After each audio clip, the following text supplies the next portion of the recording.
Sorry agak lama gue baru mulai recording lagi. Kemarin ada acara ngumpul-ngumpul keluarga, kagak ada privacy, boro-boro bisa ngerekod. Kamar tidur aja nggak punya, tidur di lantai namanya juga lu numpang. Jadi sekarang udah balik lagi ke tempat yang ada ayamnya. Dan gue ada nonton beberapa film baru.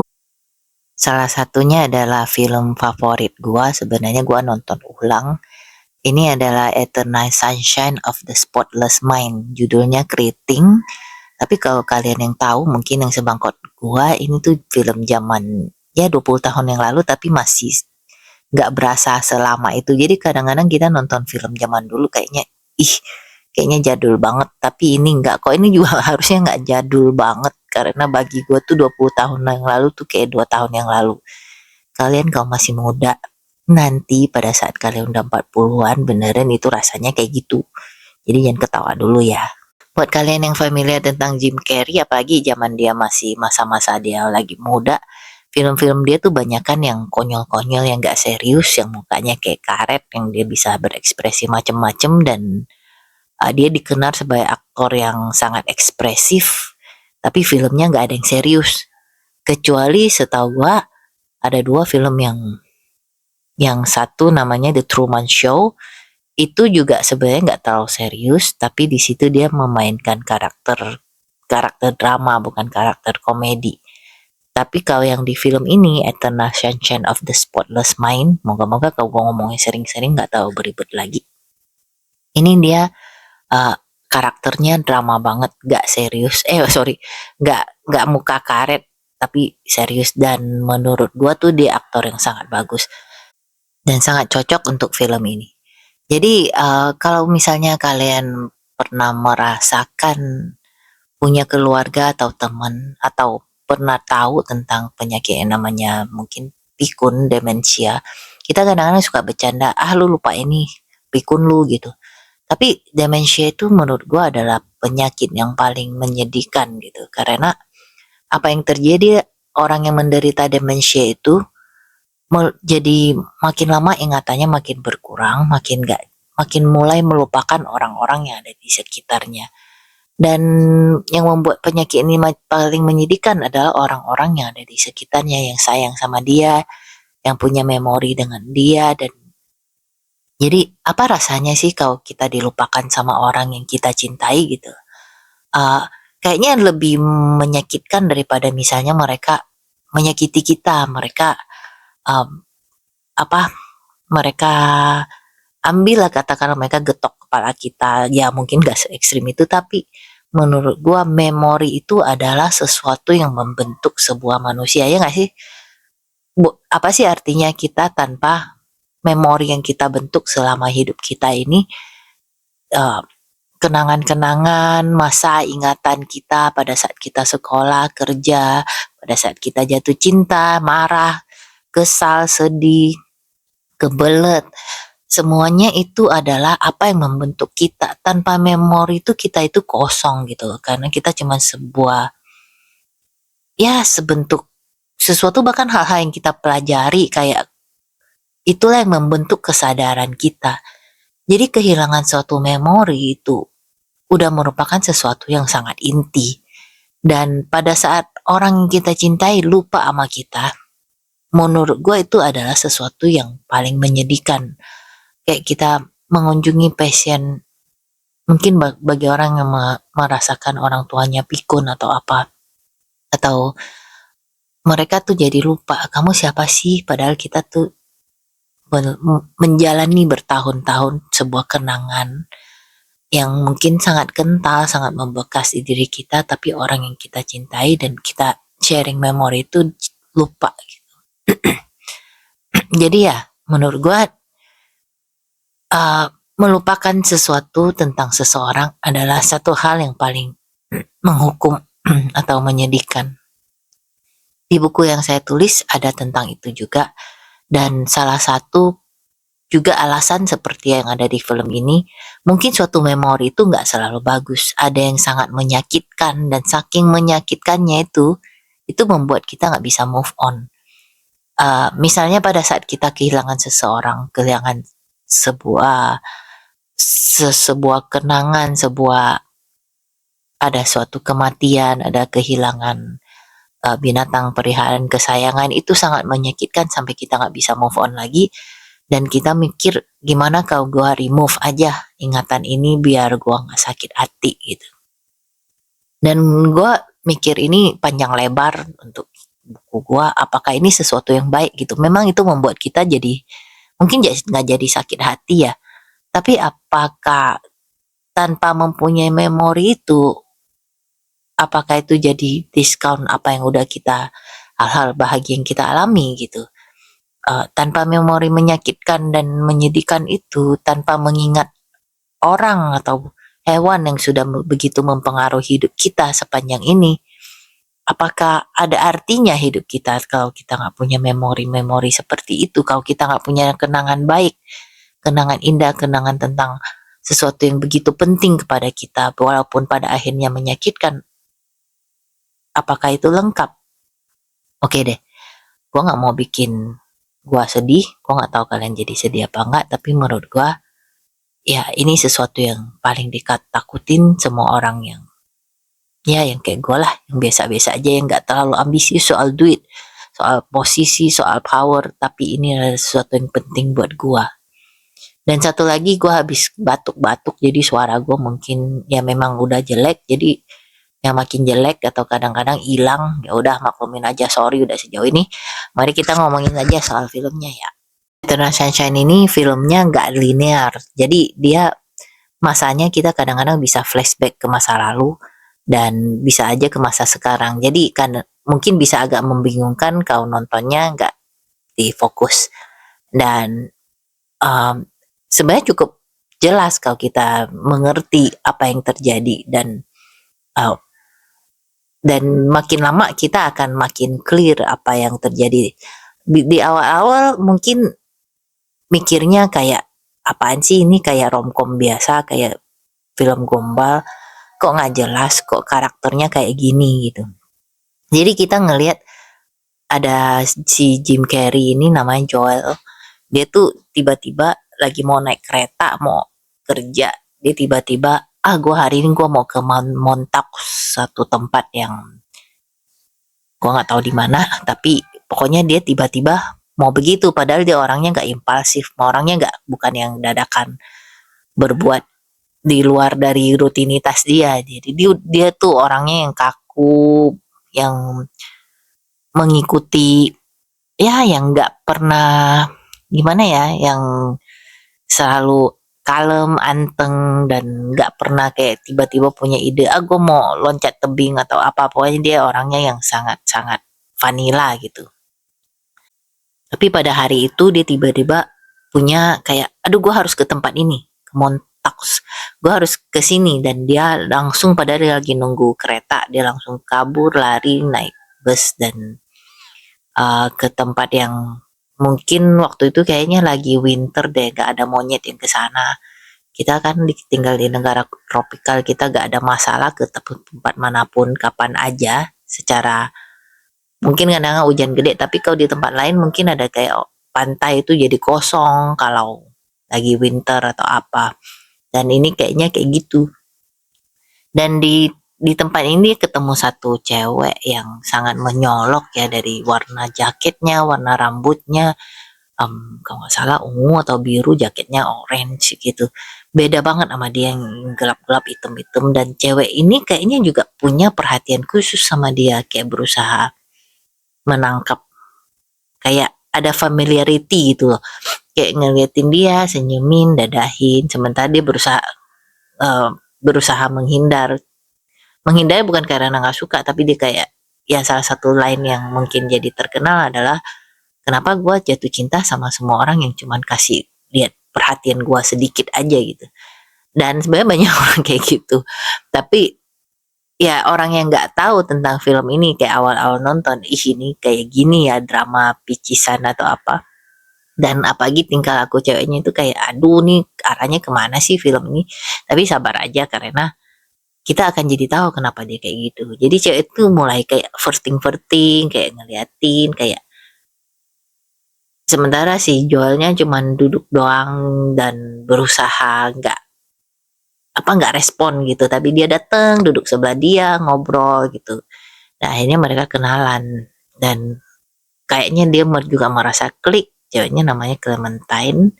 Dan kliknya itu, lu tahu nggak kalau misalnya kita ketemu satu orang yang tiba-tiba semuanya jadi kayaknya orang ini adalah sesuatu yang pelengkap hidup gua, tiba-tiba dia matching banget, dia ngeklik banget. Gue pernah nggak ya ketemu orang kayak gitu? Pokoknya kayak gitu lah. Misalnya lu nyari temen nih, lu ada satu yang tiba-tiba chemistry-nya bagus banget, gak dipaksa, kita mulai langsung lancar ngobrolnya.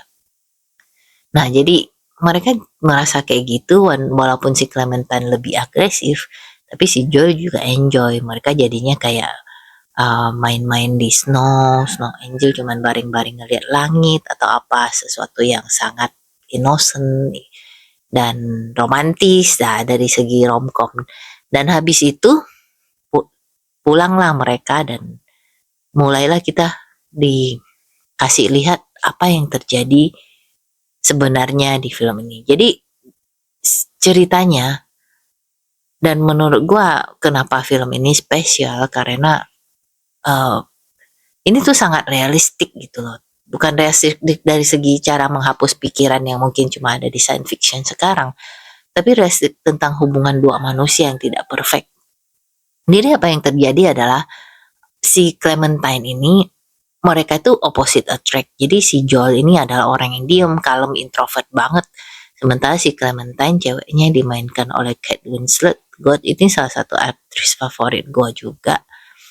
Dia bisa main macem-macem, tapi walaupun mungkin sekarang gak tahu lagi main apa, dia tuh main sebagai cewek yang sangat bubbly, sangat impulsif tinggi, warna rambutnya warna-warni, bajunya warna-warni, dia nggak pernah sama warna rambutnya, dia selalu ceria, dia selalu supel, ekstrovert banget, dan pokoknya orang yang sangat kayak momennya hidupnya adalah di momen itu doang.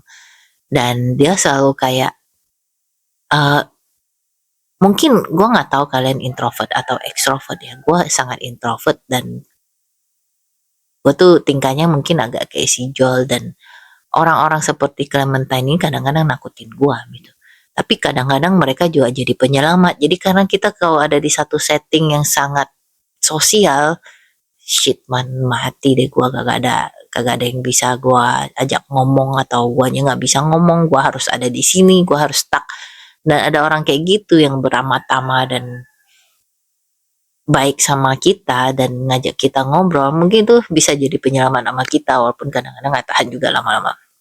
Nah ini jadi mereka sangat opposite, dan apa yang terjadi adalah mereka tuh dulu ketemunya kayak gitu, dan mereka jadi pasangan, dan mereka sebenarnya jadi pasangan yang baik dan happy, tapi pada akhirnya perbedaan itu sangat-sangat besar, sehingga akhirnya mereka saling menyakiti gitu. Dan Clementine-nya tanpa babi bu, tanpa ngomong-ngomong, tanpa ada itu, dia orangnya yang kayak gue mau ngelupain si Joel karena dia menyakiti hati gue dengan kata-kata yang memang pada saat mereka terakhir itu kata-katanya menyakitkan banget.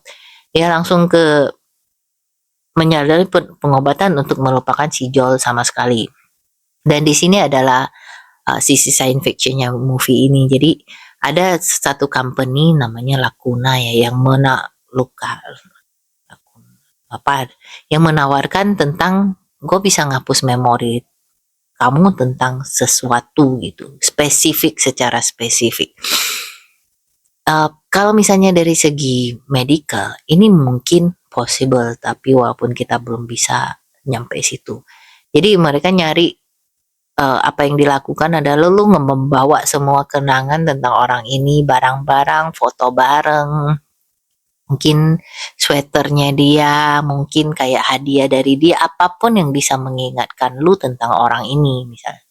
Dan di klinik itu kelihatan juga ada satu pasien yang membawa barang-barang doginya, kayak tempat piring makan, tulang-tulangannya, itu menyedihkan juga. Pokoknya apapun yang bisa mengingatkan lu tentang orang atau binatang atau apapun yang kamu sayangin yang gak bisa bikin lu move on, bawa semua ke klinik, dan satu-satu memori lu di-trace berdasarkan barang ini, dicari dan kemudian dihapus. Jadi pada saat prosedur ini kelar, lu nggak akan ingat tentang orang ini. Dan kalau kita lihat cara film ini membuatnya adalah mereka bikin pada saat lu tidur. Jadi prosedur itu dilakukan pagi-pagi, semuanya udah hilang, udah nggak ada. Orang ini nggak pernah eksis lagi di kehidupan lu gitu. Jadi apa yang dilakukan si Clementine adalah dia ngehapus si Joel. Tiba-tiba aja dia nggak inget sama sekali tentang si Joel. Dan padahal mereka tuh masih pasangan, kayaknya si Joel tuh masih nyari tentang apa hadiah Valentine buat dia. Dan terus si Joel ini ngunjungin si Clementine di bookshop bukan, tempat dia bekerja gitu. Dan lu bayangin deh kalau misalnya lu punya pasangan, punya cowok atau cewek, terus lu nyamperin mau kasih lu hadiah Valentine atau apalah, dan dia nggak inget sama lu sama sekali, terus ternyata udah punya pacar baru. Wah, terus apa rasanya? Kesel kan? Bukan cuman kesel, apaan sih, nggak jelas banget gitu loh. Makanya kalau mau mutus tuh harus ada closure-nya, jangan ghosting. Ya apapun yang gua itu pokoknya kasihan lah kalau cuman tiba-tiba kayak gitu tanpa babi bu gitu. Dan usut punya usut, si Joel akhirnya tahu dari saudaranya atau apa kalau si Clementine itu ngehapus memori tentang dia semua. Dan seperti yang gue bilang tadi, betapa sedihnya lu gitu kalau tiba-tiba orang yang lu cintai atau apa tiba-tiba memutuskan, gue nggak mau inget tentang lu lagi, apalagi bukan sesuatu yang berasal dari penyakit tapi sengaja gitu. Dan karena kesel, si Joel juga minta prosedur yang sama, dia juga mau menghapus Clementine dari memorinya dia. Dan jadi hari itu juga bukan hari itu, pokoknya di malam yang dijanjikan, setelah dia setelah dia membawa semua kenangan-kenangan tentang Clementine, dan dia cerita tentang apa yang mereka alami, bagaimana awal dia ketemu. Malam itulah ada teknisi datang ke rumahnya dia dikasih obat biar dia tidur, mereka dikasih akses, dan mereka mulai menjalani prosedur untuk menghapus ingatan ini. Tapi somehow kayaknya ada sedikit kesalahan teknis, selain kesalahan teknis juga ada ketidakprofesionalisme dari staffnya. Si Joel kayaknya mengawang-awang, dia tuh kayak antara sadar dan gak sadar, dan dia jadi tahu proses kalau ingatan dia tuh lagi dihapus. Jadi ini juga sesuatu yang serem sih, karena kita kan main-main sama otak. Dan bagaimana rasanya kalau kita tuh lagi berjuang nih, si Joel mulai balik ke memori tentang Clementine, backward, sorry. Kita jadi lihat, jadi kita sebagai penonton juga jadi lihat apa yang terjadi. Ternyata pelan-pelan kita jadi tahu kalau si Joel menemukan kenyataan kalau Clementine udah hapus dia, dan dia memutuskan untuk menghapus si Clementine juga. Dan kita mulai backwards, jadi terakhir kali mereka ketemu, apa yang mereka lakukan satu sama lain, saling menyakiti, dan menemukan kalau mereka nggak bisa matching. Misalnya si Joel bilang, si Clementine pas bilang dia mau punya anak, si Joel bilang lu nggak akan jadi ibu yang baik, indikasinya gitu. Atau kayak si Clementine pesta-pesta sampai malam, si Joel bilang, oh lu pasti main-main terus gitu. Nah jadi ini adalah sesuatu yang mungkin dari segi, makanya kalau berantem lihatlah dua sisi gitu loh. Ya susah sih, gue sok tahu banget ya, tapi namanya gue kenapa gue nggak suka nonton romantic comedy, karena banyak romantic comedy yang membuat masalah yang sebenarnya bisa diselesaikan dengan ngobrol, dengan ngecek dulu logikanya, ngecek dulu faktanya. Banyak yang kayak gitu, tapi sengaja ditarik-tarik kalau kesalah paham nih, kayak gini nih, lo ternyata lu kayak gini, bla bla bla bla bla. Dah. Nah, jadi kalau kalian punya hubungan beneran, ya dikomunikasikan lah. Kalau coba dulu mengerti dari pihak orang itu bagaimana pertimbangan dia untuk melakukan itu. Kalau memang orangnya brengsek ya udah jangan gitu. Tapi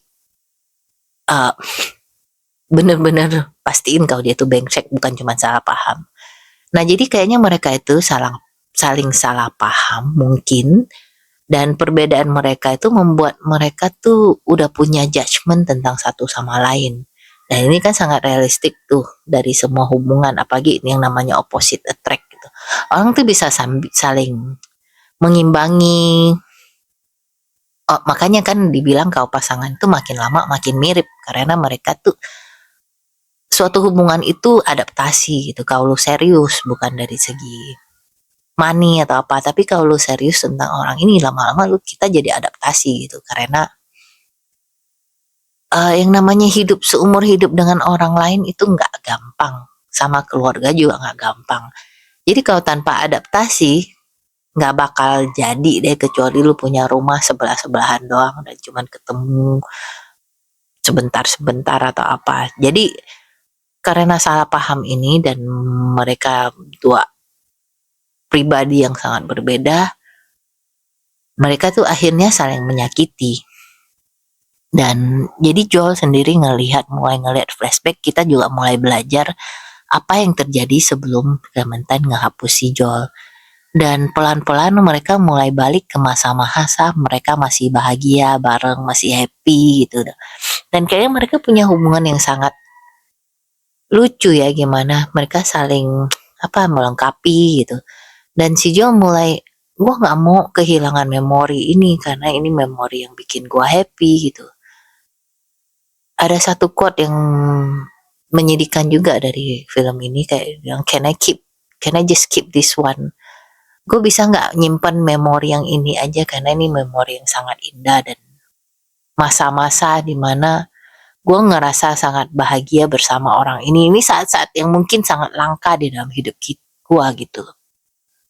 Dan dia mulai berusaha untuk hold on kepada memorinya pada saat itu dihapus. Dia mulai desperate, gue nggak mau dihapus, pleng, memorinya hilang. Terus mereka balik lagi ke masa yang lain, dan itu juga masa-masa dimana dia bahagia, dan pleng lagi hilang karena ingatan dia tuh lagi dihapus. Jadi di bawah alam sadarnya dia mulai berusaha untuk kabur dari hapusan itu. Dan secara di Clementine, di dalam alam bawah sadarnya dia juga mulai kayak, ayo kita begini aja, kita ngumpet di memori lu yang lain biar gak ketahuan, karena yang mereka tahu kan memori yang berdasarkan barang-barang yang kita kasih. Kalau kita ngumpet misalnya di masa kecil lu, misalnya di masa-masa lu paling sedih, dia nggak ada gua, mungkin mereka nggak ketemu dan nggak bisa ngapus gua dari situ.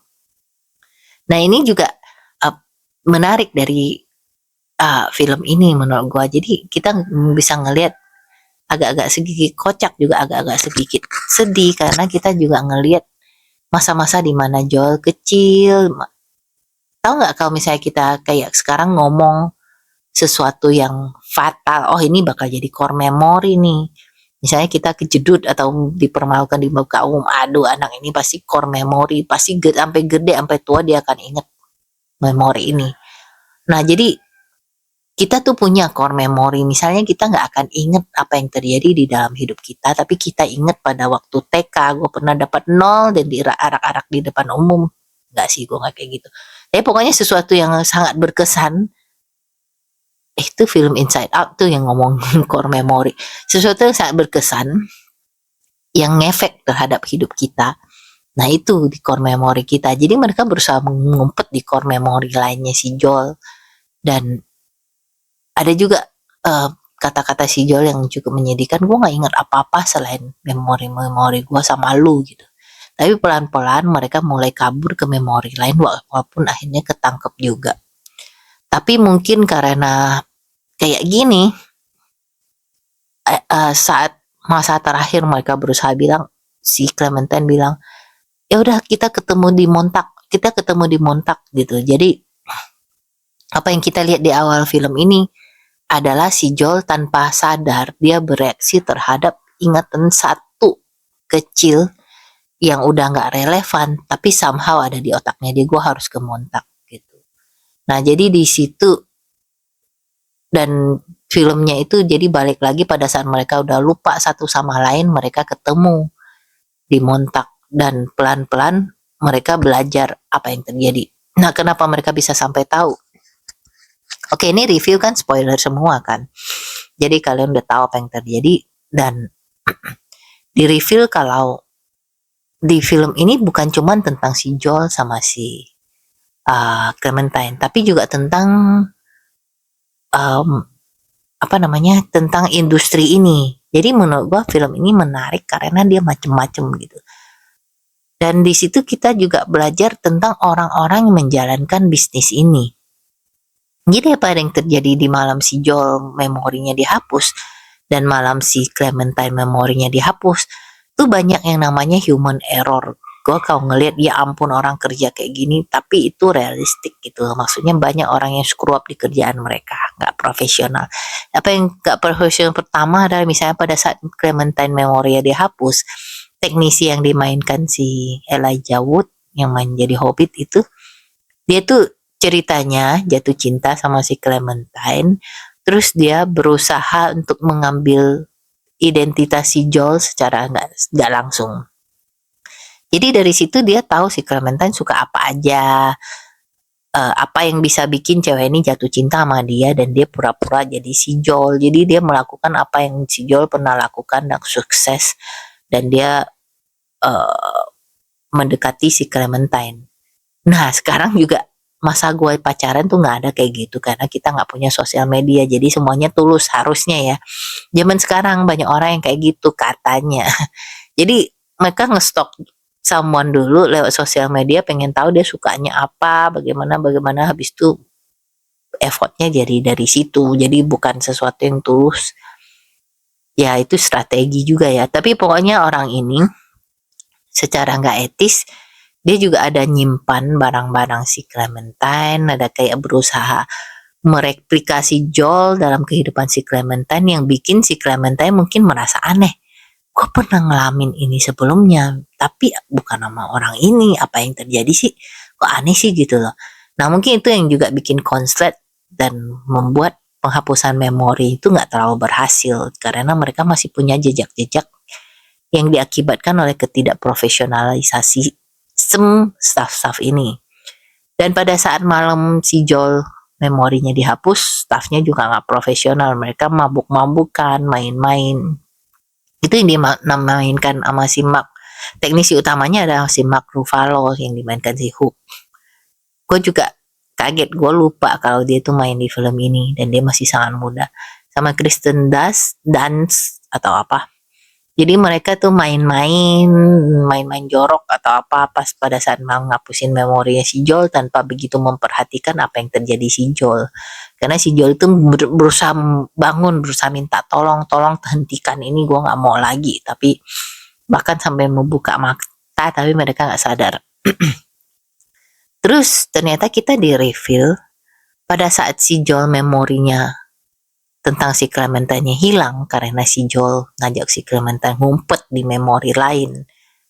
Si Mark Ruffalo ini, gue udah nggak tahu namanya, teleponlah si bosnya Lacuna ini, bosnya perusahaan yang memberikan servis ini, dan muncullah si bosnya. Dan baru saat itu kita lihat, sebenarnya kita udah lihat sedikit di awal, tapi kok karakter yang dimainkan Mary yang dimainkan Kristen Dunst, namanya Mary, kok itu banget sih sama si bosnya ini, kayaknya cinta bener. Aduh, gue suka lu, ngapain aja, gue kalau ngeliat lu lagi kerja gimana rasanya gitu, bla bla bla bla bla.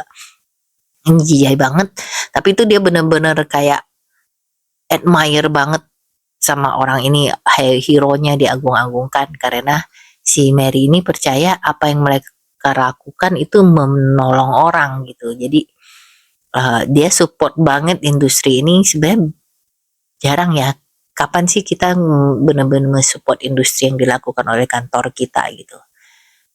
Anyway, dia sangat ngefans sama bosnya, cinta banget, dan mulailah mereka pada saat malam-malam si Mark Ruffalo itu juga kok mukanya mulai aneh karena dia merasa, aduh kok gue jadi lampu ya. Lampu itu istilah masa lalu untuk jadi orang ketiga di satu hubungan. Tapi selain itu kita juga tahu kayaknya dia, ya aktingnya mungkin bagus ya, kayaknya dia jadi tahu ada something di mukanya dia. Jadi dia keluar mukanya kayak oh shit apa sih yang terjadi. Kita tahu dia main-main sama si Mary, tapi hubungannya kayaknya bukan serius, ada something yang lebih dalam. Dan aduh, dia mulai panik, kayaknya dia tahu ada sesuatu yang aneh. Dan pada saat itu kita lihat istrinya si bos dateng. Ternyata si Mary ini dulu pernah affair sama si bos itu, pernah aborsi juga kayaknya. Tapi akhirnya karena memori itu telah menyakitkan, memori si Mary tentang affair dia dengan si bos dihapuskan.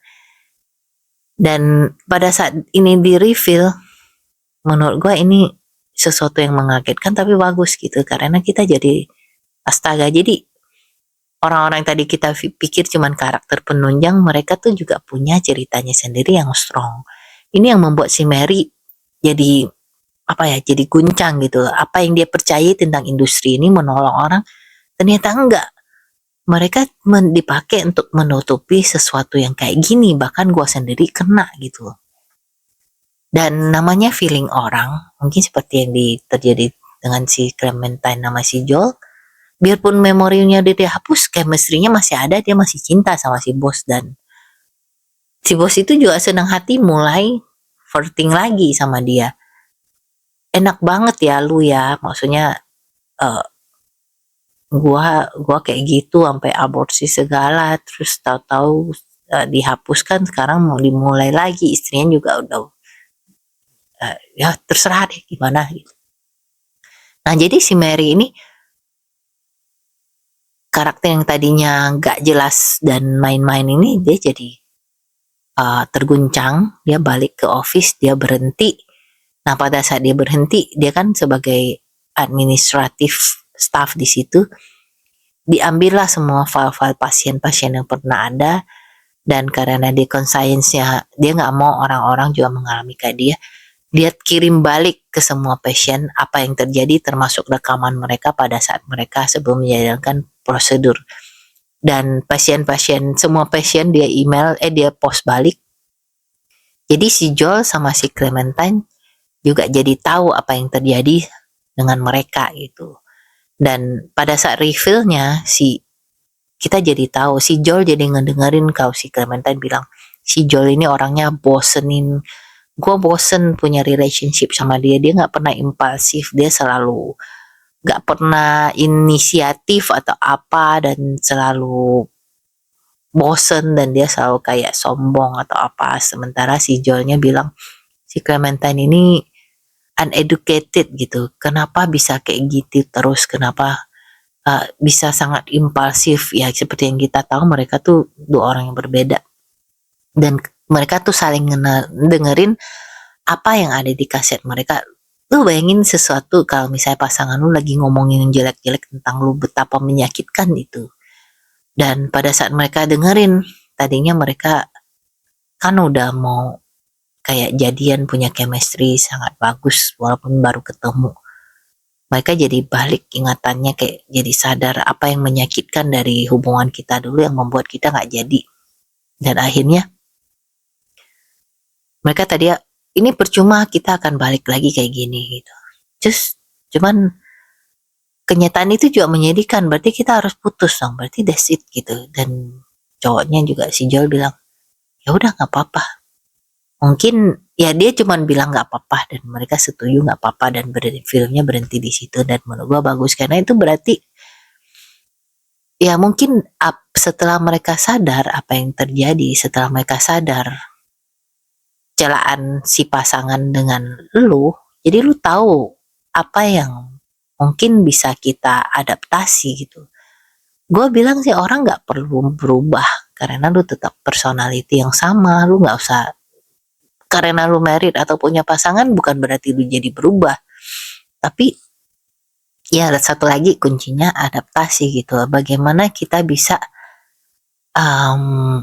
menjalani hidup bareng dengan orang ini gitu loh, yang berbeda, tentunya berbeda sama lu gitu. Dan seberapa jauh lu mau lu mau bareng, dan ya apa yang lu dapet, apa yang lu inginkan, apa yang lu bikin lu happy, apakah itu worth it dengan pengorbanan lu, dengan adaptasi lu. Karena ingat loh, bukan cuman lu yang harus beradaptasi untuk toleran sama orang ini dengan sifat-sifat dia yang ada yang lu nggak suka. Tapi ingat, orang itu juga harus toleransi sama lu. Lu bukan orang paling penting di dunia ini gitu. Jadi kalau misalnya kita tahu tentang ini dan kita bisa menerima, berusaha beradaptasi, menurut gue itu adalah kunci yang paling utama dari sebuah hubungan. Terus terang, karena gue udah happily married berpuluh-puluh tahun, jadi ya menurut gue tuh adaptasi itu yang paling penting. Kalau udah gue ngeliat dari semua hubungan, sok tau banget gue pokoknya. Ini gue cuman bukan balik nge-review film dengan cara mereview apa yang terjadi di film ini, tapi kan di tengah-tengah jalan juga menurut gue ini film yang ya itu namanya juga salah satu film favorit gue ya, karena selama ini gue nggak pernah punya film favorit yang romantik kayak gitu. Gue gampang gombal juga terus mata muter-muter apaan sih ini gitu, dan gue males nonton film kayak gitu. Tapi ini menurut gue film romantis yang gue nggak suka film romantis yang romantis, ngerti? Gue suka film romantis yang nggak romantis, jadi romantis terselubung apapun itu yang lu artikan. Tapi menurut gue ini film yang sangat dalam, satu tentang hubungan manusia yang tidak perfect. Karena satu lagi kenapa gue gak suka film romantis, mereka tuh hampir selalu perfect. Apaan sih, pokoknya gak realistik, banyak gak realistik. Dan film ini realistik. Kita tuh sangat sering menemukan ya hal-hal kayak gini lah. Kita berusaha bareng orang tapi kita gak bisa menerima. Mungkin banyak sekali hiccup, banyak sekali halang-halangan untuk menjadi happy gitu loh. Dan menurut gue juga desire, keinginan mereka untuk melupakan karena itu telah menyakitkan, itu juga sangat realistik. Bahkan kalau kita dikasih kesempatan untuk milih, aduh gue mau lupain pada saat gue pakai rok karet di TK jebol atau apa, itu tuh juga sesuatu yang bikin gue mikir. Terus juga actingnya bagus sekali. Gue sangat suka Jim Carrey sama Kate Winslet di sini, terutama si Jim Carrey. Mungkin gue jadi respect dia karena film ini, karena film-film konyol sebelumnya gue nggak ada yang suka, tapi gue respect actingnya dia sangat jauh pas gue nonton film ini. Terus juga gue suka karakter-karakter penunjangnya, mereka cuman bukan sebagai main-main sebagai untuk bikin plotnya jalan, tapi mereka juga punya faktor penunjang cerita yang sangat penting. Nah, terus timelinenya nggak linear, menurut gue juga bagus, sangat challenging. Mungkin nggak semua orang suka, mungkin orang nggak ngerti. Kalau kalian ngerti, kalian tuh pinter. Nah, jadi ini bukan film yang kayak predictable banget gitu, yang kalau kita nonton di bioskop ini kayak ngabisin duit, habis itu lu lupa sama sekali. Tapi ini film yang akan selalu gue ingat selamanya, terutama tentang topiknya yang sangat penting dan sangat sensitif gitu. Selain artinya bagus, sangat mendalam, film ini juga aktingnya sangat bagus, di mana si Jim Carrey pada saat si Joel sedang dihapus ingatannya dan dia desperate pengen membatalkan proses itu karena ingatan-ingatan, memori-memori yang balik tentang Clementine itu sangat berharga sama buat dia. Pada saat dimana dia merasa ini semuanya adalah kebahagiaan yang pernah gue alami dan dia gak mau lepas. Tapi pada saat dia sadar kalau dia gak bisa membatalkannya, semua usaha dia gagal, dia coba teriak, dia coba ngumpet, dia coba bangun, tapi satu persatu dia makin hilang ingatannya. Dan pada saat itu kita ngerasakan betapa sedihnya, betapa desperate-nya, betapa dia menyesal gitu. Dan kita juga bisa ngelihat aktingnya si Kate Winslet pada saat dia juga merasakan kok aneh ya, apa yang dia punya pasangan baru tapi kenapa semuanya nggak benar gitu, ada yang nggak benar. Dan pada saat mereka mengenali satu sama lain secara alam bawah sadar, walaupun mereka nggak yakin, itu semuanya sangat menyentuh sih menurut gua. Pada kita bisa ngerasakan kesedihan, kita bisa ngerasakan desperasi dari karakternya, dan semuanya pelan-pelan diuraikan dan menyentuh banget, gak cuman dasar doang tapi benar-benar ngorek di permukaan kita. Bagi semua orang yang pernah merasakan uh, relationship atau berhubungan dengan orang lain, merasakan sakit hati, merasakan rindu, merasakan happiness, semua itu pasti kita bisa relate. Selain itu juga film ini juga dibuat dengan bagus cara pada saat kita mulai kehilangan ingatan satu persatu, transisi dari masa lalu ke masa sekarang, semuanya dibikin dengan sangat artistik dan bagus. Terus dari segi color scheme semuanya juga ada artinya. Pada saat mereka dimontak semuanya yang putih, dunia si Joel yang sangat monoton, tapi Clementine yang warna-warni, semua itu ada artinya. Jadi tapi yang dari semua ini melengkapi sesuatu yang sangat penting, yang menurut gue arti yang sangat mendalam yang diberikan oleh film ini. Jadi gue rekomen banget buat kalian yang suka film yang bikin kalian mikir, bikin kalian merasa. Dan sekali lagi mungkin ini satu-satunya film, nanti mungkin ada, tapi ini yang pasti film yang selalu saya akan tonton ulang dan punya feelingnya sama setelah beberapa tahun.